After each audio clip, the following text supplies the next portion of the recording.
Good morning. Today we are going to study chapter 4 of class 11, that is Animal Kingdom.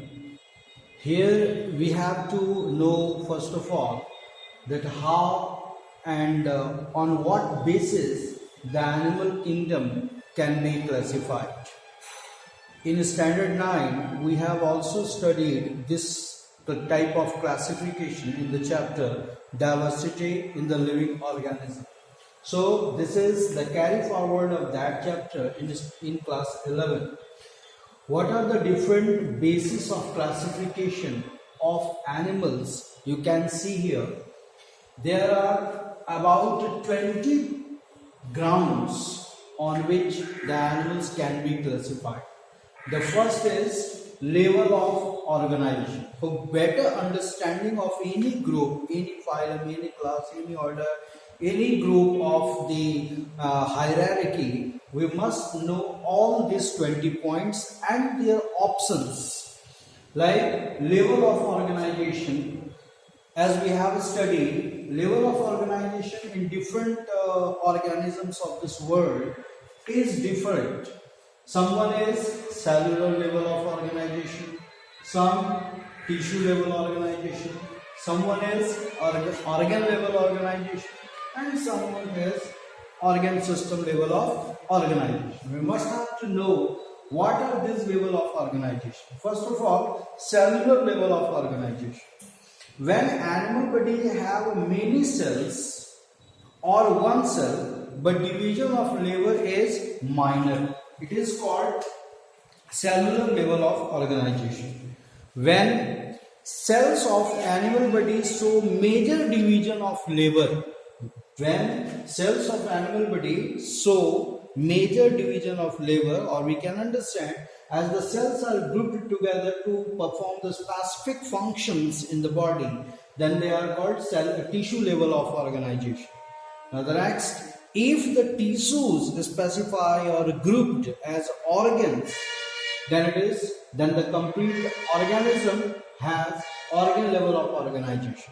When different organs are associated together to perform a specific function, they are called organ system level of organization.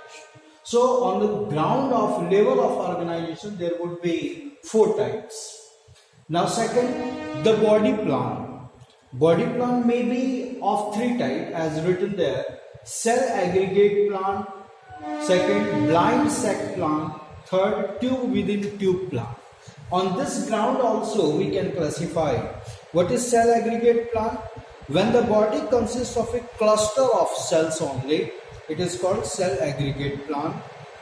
Blind sac plan, when the body has a single cavity within with one opening of to the outside, which acts as mouth.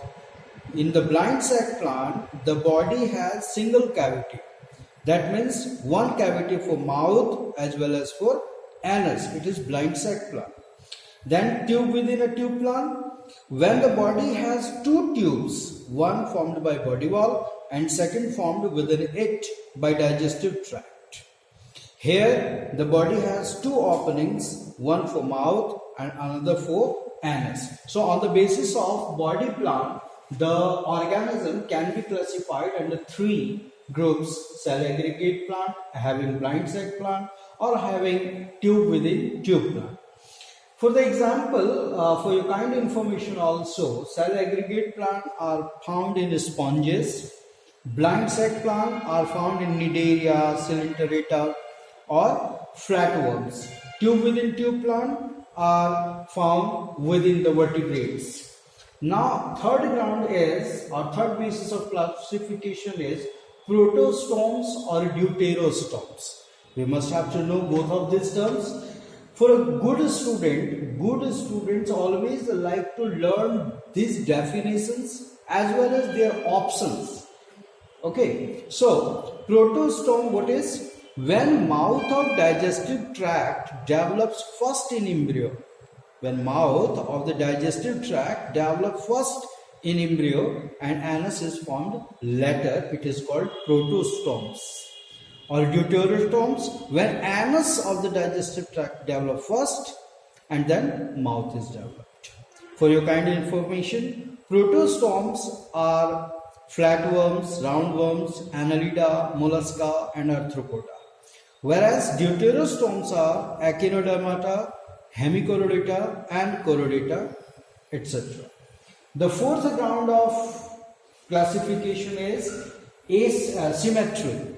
On the ground of symmetry, there are four options: asymmetry, symmetry, and in the symmetry there are three options: spherical symmetry, radial symmetry, and bilateral symmetry.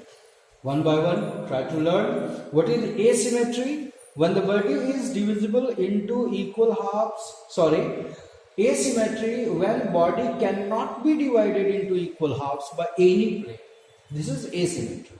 Symmetry, that means the body can be divided into two halves. But symmetry may be of three types: spherical, when the equal halves can be divided by any plane passing through the center; radial, by one plane passing through the center from top to bottom; and bilateral is when the body is divisible into two equal halves by single plane only. So, on the ground of symmetry, we can classify the animals also. Fifth is the germ layer, as we have studied earlier. On the ground of germ layer, animals of this world is maybe of two types: diploblastic and triploblastic. What is diploblastic and triploblastic? It is not a new thing for all the guys of class 11. But for the sake of convenience, I am explaining here what is diploblastic. When the body has two germ layers, ectoderm and endoderm. And what is triploblastic? When the body has three germ layers, ectoderm, mesoderm and endoderm. Now, you know what is the mesoderm, ectoderm and endoderm. It is previously explained. Now, segmentation. On the basis of segmentation, the animals of this world may have metameric segmentation or pseudo-metameric segmentation. What is metameric? Where external divisions of body correspond to internal divisions also. This is metameric. And pseudo-metameric, where external division of the body appear to be internal also, but there is no real division up to internal part of the body. Metameric segmentations are found in Annelida, Arthropoda, Chordata, whereas the pseudo-metameric segmentations are found in tapeworms. Now the next, cephalization. Cephalization, that means when the head of the body is differentiated. In lot organisms of this world, there is no any differentiation of head. Head is not a separate part, but a head is complete. Head appears as a part of the complete body, not not something differentiated.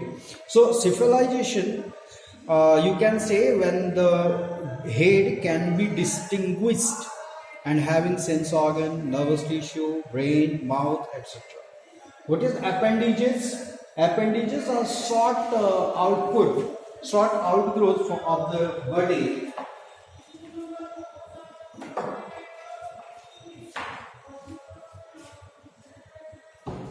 These appendages are the short outgrowths of the body. Among all the organisms of this world, several types of appendages are found, like tentacles, setae, parapodia, antenna, legs, wings, foot, fins. For your sake of convenience, tentacles are found in Cnidaria, setae are found in Annelida, parapodia are found also in Annelida, antenna found in Arthropoda, legs, wings also in Arthropoda, foot in Mollusca, fins in other Pisces or vertebrata. Now, the next 9th number basis of classification is, that is sexual dimorphism. What is sexual dimorphism? When the female and male individuals of a species can be differentiated external, as in human you can differentiate male and female. So sexual dimorphism, on the basis of sexual dimorphism, many organisms of this world cannot be differentiated as male and female of the same species, but human being can be differentiated. So on the basis of sexual dimorphism, it would be a basis of classification. Now the fertilization, as you have studied in lower classes also, fertilization may be internal, external, self-fertilization or cross-fertilization. What is internal? When the fusion of male and female gamete occurs inside the female body. External, when the fusion of male and female gamete occurs outside the body. Self, when the male and female gametes are produced by the same parent. And cross fertilization, when the male and female gametes are produced by different parents. Now the development may be of two types, that is direct or indirect. What is direct development? When young ones resemble the adult in all respect. That means the smaller organism or younger organisms are similar to the adult of the same species. This is called direct development. But when there is certain intermediate stages between young ones and adults, it is called indirect. Direct, like a hydra, you will see younger hydra is as same as the adult hydra. Younger earthworm is similar to the adult earthworm. But in indirect, silk moth is an example. In silk moth, the younger silk moth appears very different than the adult. So this is development, indirect. Now the next is cleavage. You already know, cleavage is a process after the formation of zygote till or in the formation of embryo. So in cleavage there would be of two types, that is first determinate and second is indeterminate. What is determinate type of cleavage? It is also called mosaic cleavage. When complete embryo is formed only if all blastomere remains together, it is determinate. And when blastomeres separate in early stage and then give rise to complete embryo, it is indeterminate. For your sake of convenience, determinate type of cleavage is found in Annelida, whereas indeterminate type of cleavage is found in Chororita. Coelom, as you know, it is body cavity.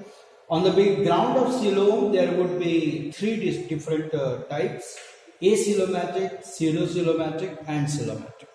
Acoelomatic, that means having no true body cavity. Coelomatic, that means having true body cavity. And pseudocoelomatic, that means having body cavity but not functional or false body cavity. Then after 13th point, we can also classify the different organisms on the basis of nutrition. As you know, nutrition may be autotrophic. In autotrophic, there may be photoautotropic, chemoautotropic. In heterotrophic, that may be parasitic, saprophytic, symbiotic, holozoic, etc. Respiration can be done by gills, lungs, by skin. Respiration may be aerobic respiration, anaerobic respiration, tracheal respiration, cellular respiration. About these topics, nutrition, respiration, we have previously studied in classes 10. Now transportation, you know, that is the transportation of or transfer of materials from one part of the body to the another. So transportation, we will study about the heart, about the blood circulatory system, lymph circulatory system, etc. Circulatory system may be of two types: open type, closed type. Now in excretion, several organisms are there which excrete through kidney, which excrete through skin. Sometimes we can classify ammoniotelic, aminotelic, uricotelic, ureotelic, guanotelic, various different types of types can be classified on the basis of excretion. Now in nervous system, brain, ganglia, notochord, these are the part of the nervous system. Reproduction, on the basis of reproduction we can also classify. There would be asexual reproduction, there would be sexual reproduction. In different you will find different type of characters in different organisms of this world. Then skeleton may be endoskeleton, may be exoskeleton. Endoskeletons may be of bony skins or bony or cartilaginous. Exoskeleton may be of scales. So on the basis of this 20 grounds we can classify the animals. In next video I will teach you the chart of animal kingdom. Thank you.